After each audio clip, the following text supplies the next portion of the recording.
Le peuple palestinien. LFI, t'as vu? Michael Chavarri, il n'y a plus que ça finalement. LFI ne repose plus que sur ça. Vous avez bien compris que le Ils s'occupent même pas de la France. Ils sont payés.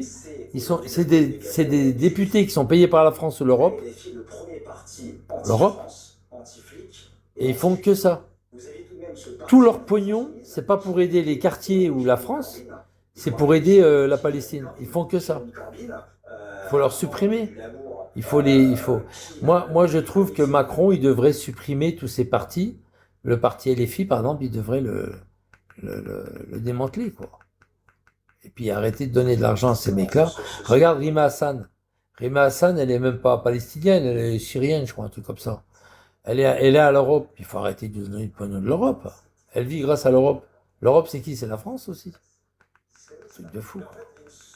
En fait, ils prononcent des mots antisémites et ils ne s'en rendent pas compte. J'ai l'impression. Non, c'est certain. Alors, parce qu'il y a un exemple dans le reportage. On regarde et puis on va commenter. La mère de Besançon, elle est antisémite. Excusez-moi. Elle est pro-palestinienne à fond pour la Palestine. C'est que à partir du moment qu'elle est pour la Palestine, c'est qu'elle est contre Israël. On est d'accord? Quand tu es supporter d'une équipe, forcément, tu es contre l'autre. Tu es d'accord ou pas? Si tu es supporter du Paris Saint-Germain, bah, tu es contre Marseille. Elle est antisémite. Elle est antisémite. Elle est contre Israël, elle est antisémite. Elle est antisémite. Elle a monté un drapeau devant la mairie que le préfet lui a demandé de retirer. Elle l'a remis encore une nouvelle fois. Elle a fait de la résistance. Et le préfet lui a dit, je vais vous destituer, madame. Je vais vous mettre dehors. Et vous savez ce qu'elle a mis à la place? Elle a mis un drapeau blanc. Elle a mis un drapeau blanc. Elle s'occupe pas des Byzantins et des Byzantines. Elle s'occupe, son boulot toute la journée, elle s'occupe de la Palestine, quoi. Elle est à fond avec les filles, quoi. Maintenant, ils sont tellement nombreux et ils veulent tellement tous réussir que c'est difficile de leur fois accaparer des terrains. Donc, ils sont sans fin. Bon, là, je crois qu'on est tous d'accord. Enfin, il y a unanimité sur le alors, c'est tout à fait raisonnable. En revanche, ça confirme effectivement qu'ils sont passés à un autre cap et qu'ils se permettent tout. Vous voyez, qu'ils parlent de race, voilà, des autres exemples sur antisémitisme. Vous savez, on avait fait un autre documentaire sur LFI, la fabrique de la haine, qui est toujours disponible sur Frontières Plus. J'étais allé à Roubaix. Roubaix, c'est un électorat à 80% musulmans. Eux-mêmes le disent dans la commune, que David Guiraud va essayer de briguer. Et un des amis, il se décrit comme ami de David Guiraud, disait, vous savez, ici, les juifs, ils contrôlent tout, ils contrôlent le média, on les reconnaît à ça, ils ont de l'argent, etc. Donc c'est vraiment toujours ce discours antisémite, mais ça s'explique d'une façon très simple. Ils sont fous, les mecs, ils sont fous. Distribué sur place de ils sont cinglés. Emma Fourreau, c'était elle aussi qui a voulu ils sont faire complètement cinglés. avec un bateau à Gaza. Emma Fourreau distribue un livre dans lequel il y a des speeches, ce qui va être la nouvelle stratégie, la nouvelle tactique de la France. Ils sont complètement cinglés. Nous n'avons plus. Ils sont malades. Blanc, populaire, blanc non plus. Il va être amené à disparaître dans nos rangs. Et donc, nous allons le remplacer par celui des banlieues où il y a encore trop d'abstention. Et qu'est-ce qui mobilise les banlieues? Eh bien, c'est la question israélienne, c'est la question palestinienne, à tel point que lorsqu'un drone, ça on a pu le filmer aussi, un drone qui survole une caméra de Jean-Luc Mélenchon, le survole, certains s'achètent en disant, attention, c'est peut-être un drone de Tsahal. C'est-à-dire qu'ils sont omnibulés par la question israélienne. Thomas Bonnet, vous étiez halluciné en entendant cet extrait que vous découvrez à l'antenne. Bravo aux journalistes de Frontières d'abord d'avoir pu intégrer ces universités. On voit que la parole est totalement désinhibée. Et moi, ce que je constate, c'est qu'évidemment, on commente régulièrement les dérives de la France insoumise, mais là, c'est la ligne la plus dure qui est en train de l'emporter. C'est ce que dire qu'il y avait encore des députés qui avaient quand même un attachement républicain au sein de ce parti. Visiblement, cette ligne-là, elle est en train d'être remplacée par la ligne incarnée notamment par Rima Hassan, et c'est-à-dire d'aller toujours plus loin dans l'outrance. Évidemment, tout ça dans un calcul politique, d'aller chercher les fameuses 400 000 voix qui ont manqué à Jean-Luc Mélenchon.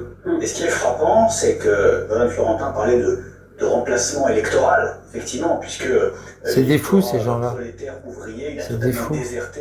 C'est dingue. Ils sont fous, ces gens-là, ils sont fous. Insoumise qui est venue de la France islamiste. Ils votent principalement pour le Rassemblement national. Effectivement, Mélenchon veut capter l'électorat des banlieues, un électorat islamisé, et donc antisémite. Ouais, beaucoup d'Arabes. De la bannière palestinienne éduquée.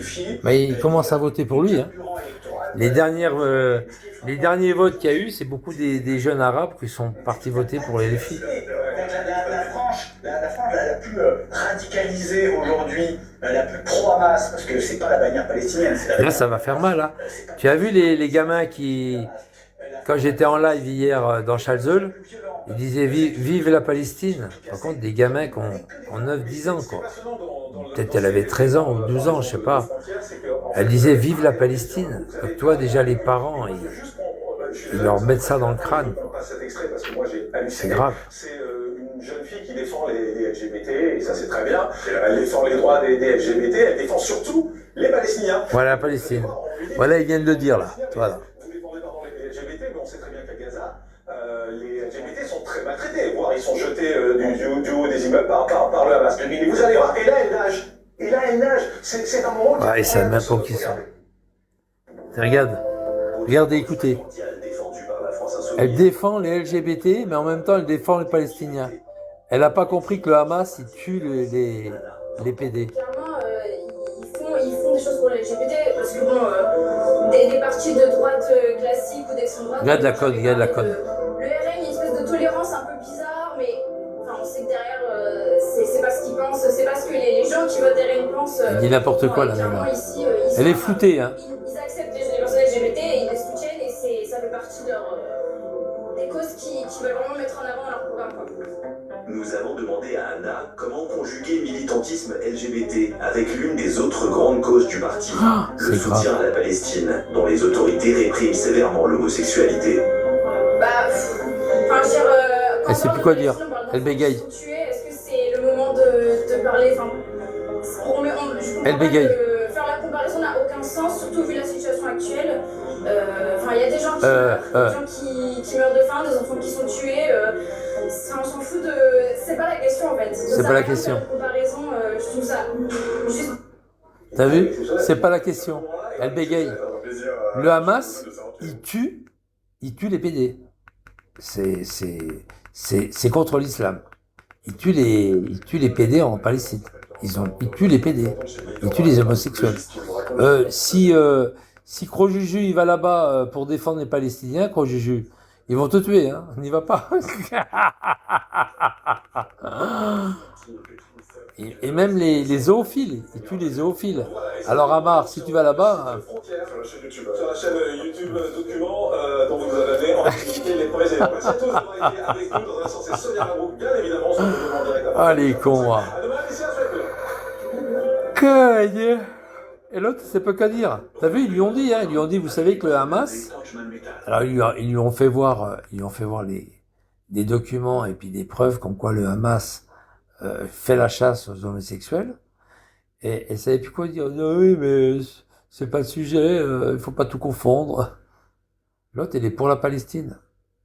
Soi-disant, elle est pour les LGBT, hein, contre les hommes, pour les homosexuels. Et en même temps pour la Palestine. Et quand on lui dit que les Palestiniens, enfin le Hamas, les chefs des Palestiniens, parce que c'est toujours les chefs des Palestiniens, le Hamas. Le Hamas est contre les PD, tout de suite elle dit, faut pas faire voilà. Ils savent plus quoi dire, ils savent pas comment se défendre. Bon, attends, il y a les fils de pute qui sont là. Hop, hop, hop, hop, hop, hop, hop, hop. Ouh là ouh là là, Da Silva, les machins, oh là là, laisse tomber. Laisse tomber, les Palestiniens, ça, ils arrivent. Les Warani, les cacahuètes, pas les cacahuètes, les Néné Silva, laisse tomber. En plus, c'est Da Silva, et puis le mec, il a un drapeau. C'est vraiment un drapeau que j'ai là? Néné, il a fait vraiment un drapeau. C'est le drapeau, c'est le drapeau tunisien, ça. C'est un Tunisien, là. Il se fait appeler Da Silva, mon cul. Da Silva, c'est portugais, espèce de fils de pute. C'est pas honte. Paquet de merde. Bon, à part ça va les gars, tranquille? Tranquillou? Putain, je fais la grasse mat, regarde. Je vais peut-être me lever, hein? Non? Ouais, je vais me lever. Bon, allez, à toute allure.